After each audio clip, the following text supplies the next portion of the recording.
पूरे दिन की थकी अंकिता बच्चों को शाम का नाश्ता देकर थोड़ी देर के लिए आराम करने के लिए अपने कमरे में चली जाती है। 4 बच्चों की जिम्मेदारी और घर के कामकाज अंकिता को पूरी तरह से थका देते थे। कभी कभी वह इतनी थक जाती थी कि रात को पलंग पर गिरते ही सो जाती थी। अपने पति सतीश से भी बात करने का उसे समय नहीं मिलता था। सतीश के ऊपर भी पूरे घर की जिम्मेदारी थी। उसकी तनख्वाह इतनी नहीं थी जिससे वह आराम से गुजर बसर कर सके। दिन रात मेहनत करके वह घर को चलाने की पूरी कोशिश करता था। हाँ, कभी कभी अंकिता का हाथ भी बटा देता था, जैसे चाय बना देना, कभी कभी जल्दी घर आकर के शाम को बच्चों को संभालना या रात के खाने के बाद अंकिता के साथ बर्तन वगैरह धो लेना। इसी समय पर उन दोनों की बातें हो जाया करती थी। सतीश भी कभी कभी अपनी आमदनी के बारे में सोचता कि मैं दूसरी नौकरी कर लूं, जिससे घर में अंकिता को थोड़ी मदद मिल सके, एक नौकरानी ला दूं। पर अंकिता इस बात को समझती थी और वह सब कुछ अपने आप मैनेज कर लेती थी। शाम में जब अंकिता अपने कमरे में आराम करने गई तो वह पुराने दिनों में खो गई। जब वह शादी करके इस घर में आई थी तो उसकी सास ने उसका कितना अच्छा गृह प्रवेश किया था। उसकी सास ने उसे अपनी बेटी की तरह रखा था। उसके दोनों बच्चे भी अपने दादा दादी की गोद में ही पले बड़े थे। शादी के 7 साल के बाद अचानक से अंकिता की ननद नीतू अपने मायके आ गई और माँ से कहने लगी, माँ अब मैं उस घर में कभी नहीं जाऊंगी, मैं अपने बच्चों को लेकर आ गई हूँ और यहीं रहूंगी। घर वालों ने पूरी बात पूछी, आखिर हुआ क्या है, तुम अपना घर बार छोड़कर यहाँ क्यों आ गई हो? नीतू ने कहा, मुझे माफ कर दीजिए, पर पिछले 5 सालों से मैं उस घर में सब कुछ एडजस्ट करने की कोशिश कर रही हूँ, सब कुछ संभालने की कोशिश कर रही हूँ, पर एक तरफ की कोशिश से भला क्या होगा? मैं अब उस घर में नहीं रह सकती हूँ, राहुल भी मेरा साथ नहीं देते हैं। ऐसा कह के नीतू अपने कमरे में चली जाती है। शाम में जब सतीश घर आता है तो पूरा परिवार इकट्ठा बैठा होता है। उसी समय अंकिता के ससुर जी नीतू के ससुराल कॉल करके बात करना चाहते हैं। वहाँ बिगड़ी हुई बात को वह संभालना चाहते हैं, पर उधर से कोई जवाब नहीं आता है। अंकिता के सास ससुर और पति नीतू को ससुराल ले जाने वाले होते हैं उन लोगों को समझाने के लिए। तभी नीतू के ससुराल से एक फ़ोन आता है। फ़ोन उसकी सासू माँ का होता है। वह बड़े अकड़ में कहती है कि अब हमारे घर में आपकी बेटी के लिए कोई जगह नहीं है, उसे अपने मायके में ही रहने दीजिए। मेरा बेटा राहुल अभी वहाँ पहुँचने ही वाला होगा उसका सारा सामान लेकर। और इतना बोलकर वह फ़ोन काट देती है। तभी नीतू अपने दोनों बच्चों को कलेजे से लगाकर फुट फुट कर रोने लगती है और अंकिता अपनी सास के गले लगकर रोने लगती है। अंकिता अपनी सास से कहती है, माँ मैं अपने घर से यह सोच के आई थी कि पता नहीं मैं यहाँ कैसे एडजस्ट करूँगी, कैसे सब कुछ संभालूंगी, पर आपने तो मुझे ऐसा करने का कभी मौका ही नहीं दिया। आप लोग मेरे हिसाब से एडजस्ट होने लगे। आप लोगों ने हर समय मेरी खुशी का ध्यान रखा। मैं तो धन्य हो गई ऐसा ससुराल पाकर। हम सब मिलकर राहुल जी को समझाएंगे, नीतू दीदी का घर फिर से बस जाएगा। तभी दरवाजे के बाहर खड़ा राहुल वह सब बातें सुन रहा था। उसने अंकिता के पति सतीश से कहा, भैया मैं यहाँ नीतू को लेने आया हूँ, मैं उसे लेकर ही जाऊँगा और मैं पूरी कोशिश करूँगा कि नीतू को भी घर में वही सम्मान और प्यार मिले जो अंकिता भाभी को आप लोगों से मिलती है। मैं आप लोगों से वादा करता हूँ कि मेरी तरफ से अब नीतू को कभी कोई दुख नहीं मिलेगा। सब लोग खुश हो जाते हैं। फिर अंकिता के ससुर जी यानी नीतू के पापा कहते हैं, वो सब तो ठीक है बेटा, लेकिन फिर भी घर परिवार की रजामंदी भी होनी जरूरी है। हम सब आपके साथ चलेंगे नीतू के ससुराल। नीतू की तरफ से भी जो गलतियाँ हुई होंगी उसके लिए हम लोग उनसे माफ़ी मांग लेंगे। नीतू का ससुराल ज़्यादा दूर नहीं था, इसलिए सब लोग दोपहर का भोजन करने के बाद निकलने की तैयारी में थे। शाम होने ही वाली थी और सब लोग निकल रहे थे। घर में अंकिता, सतीश और 4 बच्चे थे।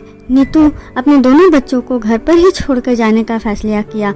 बिना बच्चों के ही पहले वहां जाकर के बातें करते हैं, उसके बाद जब सब ठीक हो जाएगा तो वह बच्चों को अपने साथ ले जाएंगे। तभी नीतू जाते जाते अपनी भाभी से कहती है, भाभी बच्चों का ख्याल रखिएगा, पता नहीं अभी वहाँ क्या होगा, मैं इन्हें आपके भरोसे छोड़कर जा रही हूँ। अंकिता भी भरोसा दिलाती है कि आपके आने तक बच्चों की पूरी देखभाल अच्छे से करूँगी। तभी करीब 1 घंटे के बाद घर पर कोई आता है और वह कहता है सतीश से, जिसमें आपका परिवार अभी बाहर गया था उस गाड़ी का बहुत बुरा एक्सीडेंट हो गया है और कोई नहीं बचा है। सतीश और अंकिता के पैरों के तले की जमीन खिसक जाती है। वहीं नीतू के सास ससुर को भी अक्ल ठिकाने आ जाती है। वह अपने पोते पोती को लेने के लिए आते हैं, पर अंकिता उसे उनके साथ नहीं भेजती है। वह यह कहती है कि माँ जी मुझे माफ़ कर दीजिएगा, नीतू दीदी की अमानत है ये मेरे पास और उन्होंने मुझे सौंपा है, मैं इनका पूरे अच्छी तरह से ख्याल रखूँगी। और सतीश भी यही कहता है तो नीतू की सास ससुर वहाँ पे से चले जाते हैं।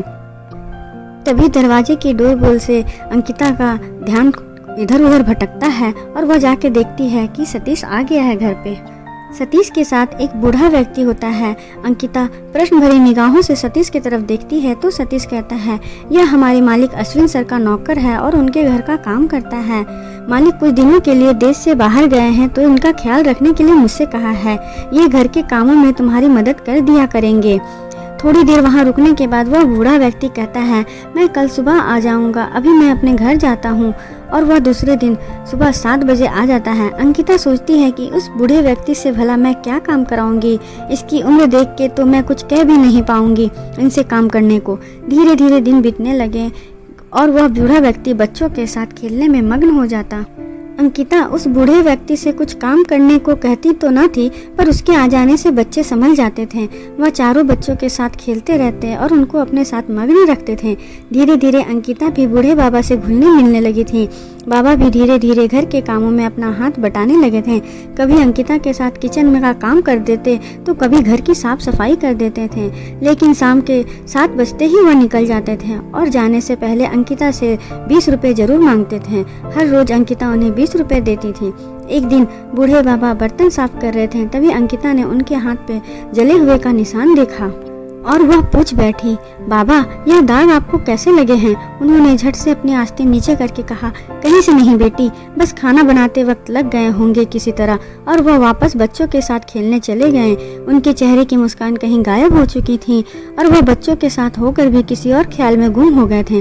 अंकिता को लगा शायद उसने कुछ गलत सवाल कर दिया होगा, इसलिए वह फिर कुछ सवाल उनसे नहीं पूछेगी। फिर एक दिन के बाद बातों बातों में अंकिता ने उस बूढ़े बाबा से उनके घर परिवार के बारे में पूछ लिया कि उनके घर में कौन कौन है। यह सुनते ही उस बूढ़े व्यक्ति के चेहरे का हाव भाव फिर से बदल गया और वह अंकिता से कुछ कहे बिना उसे 20 रुपए मांगा और वहां से चले गए। अंकिता का मन बेचैन सा रहने लगा। वह सोचने लगी, इतने सरल सीधे व्यक्ति के साथ आखिर क्या हुआ है जो इनसे घर के बारे में कुछ भी पूछो तो उदास हो जाते हैं और कुछ नहीं कहते हैं। एक दिन वह बूढ़ा व्यक्ति अपने घर जाने के लिए निकला तो उसने अंकिता से कहा, बेटी मुझे 20 रुपए दे दो।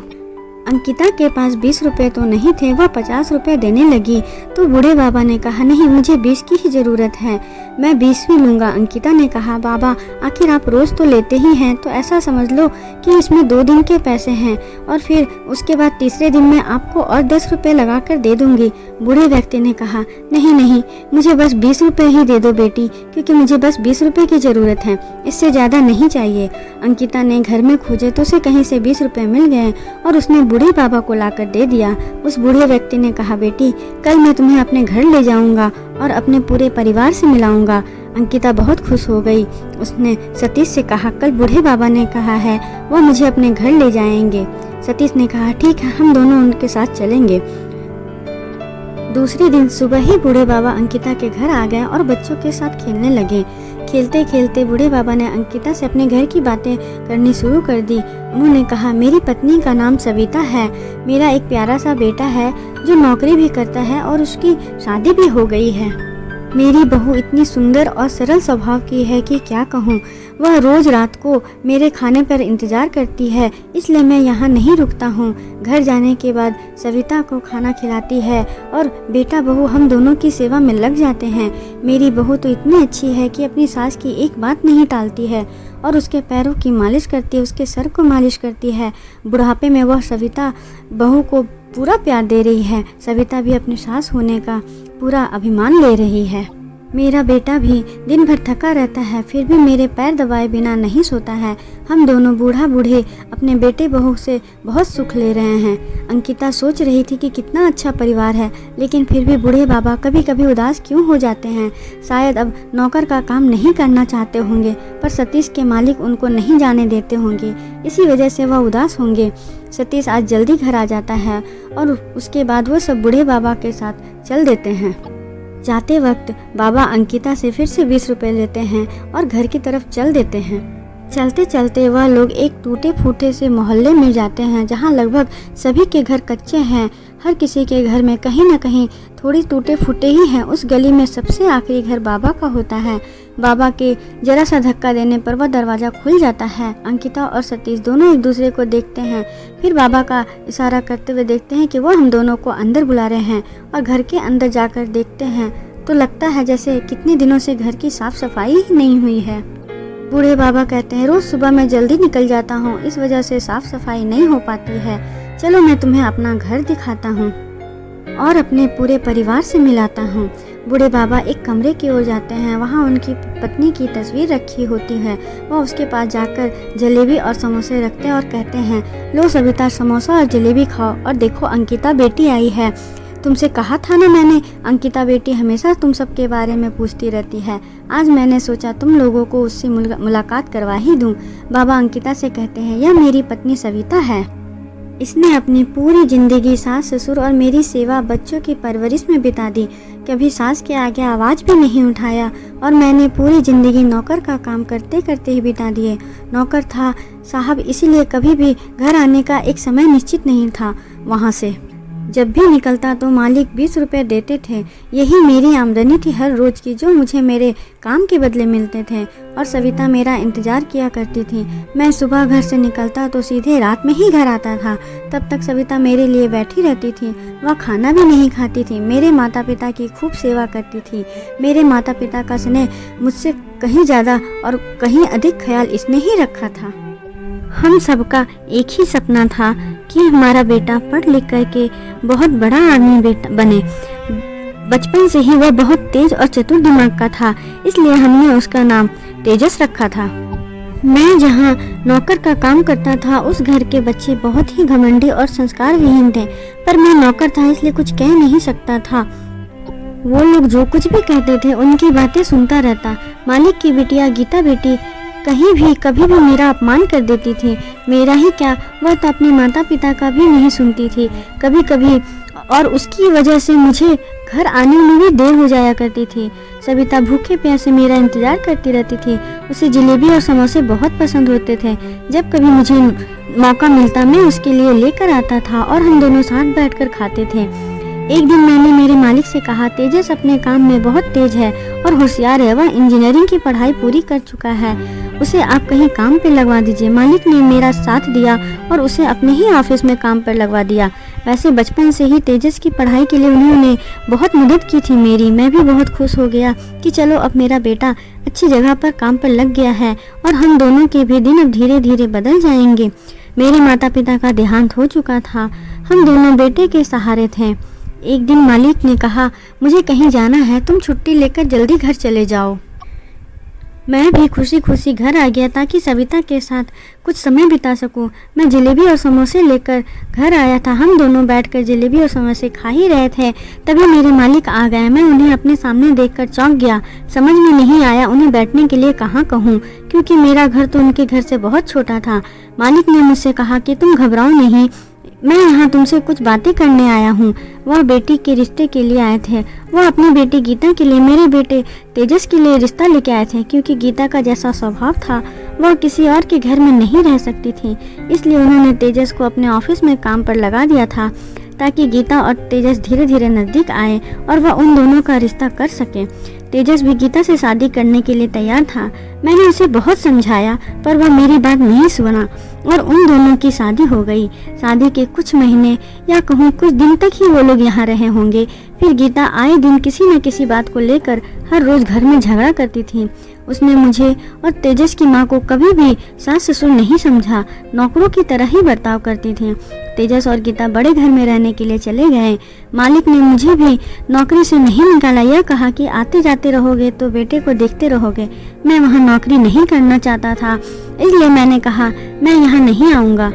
कभी कुछ ही दिनों हुए होंगे कि खबर आई मालिक अब इस दुनिया में नहीं रहे और बेटे के गम में मेरी पत्नी भी इस दुनिया को छोड़ के चली गई थी। तेजस जबरदस्ती मुझे अपने साथ उस घर में ले गया, पर घर में ना तो आदर सम्मान मिलता था और ना ही वहाँ मेरा रहने का मन होता था। मैं दिन में वहाँ रहता था पर रात में वापस अपने सविता के पास आ जाता था। आते वक्त मैं मेरी बहू से 20 रुपए जरूर मांगता था। क्योंकि वह 20 रुपये मेरे हक के थे, जो पूरे दिन वहाँ रहकर उस घर का सारा काम करता था।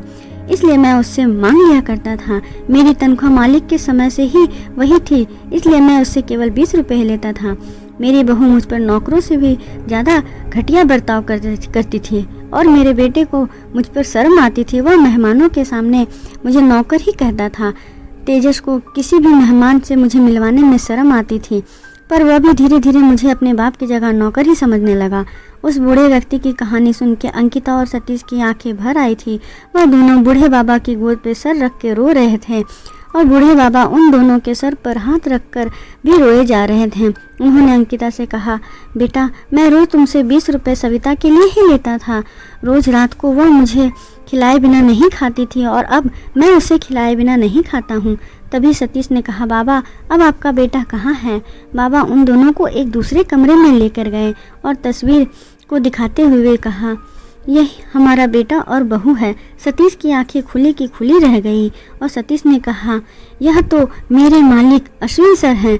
अंकिता ने चौंक कर बाबा की तरफ देखा। उन्होंने कहा, हाँ, शादी के बाद गीता ने तेजस की सारी पहचान ही बदल दी थी। उसने हमारा दिया हुआ नाम भी हमारे बेटे से छीन लिया। वह हमारे बेटे को नहीं, हमारे नाम को भी हमसे दूर कर दिया था।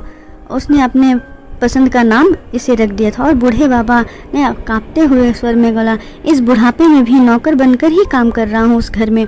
अंकिता ने सविता जी की फोटो अपने हाथ में उठाई और उस बूढ़े व्यक्ति के हाथ को थामकर कहा, मैं अपने सास ससुर को अपने घर ले जाऊंगी और मुझे उन्हें यहाँ से ले जाने से कोई नहीं रोक सकता। वह बूढ़ा व्यक्ति आंखों में आंसू लिए अंकिता के सर पर अपने आशीर्वाद का हाथ रखकर कहा, जीती रहो बेटी। दोस्तों, आपको ये कहानी कैसी लगी? अच्छी लगी हो तो प्लीज़ मेरे चैनल को लाइक, सब्सक्राइब और शेयर ज़रूर कीजिएगा। कहानी सुनने के लिए आप लोगों का बहुत बहुत धन्यवाद। कहानी थोड़ी सी बड़ी हो गई है, पर मुझे विश्वास है कि आपको ये कहानी अच्छी लगी होगी।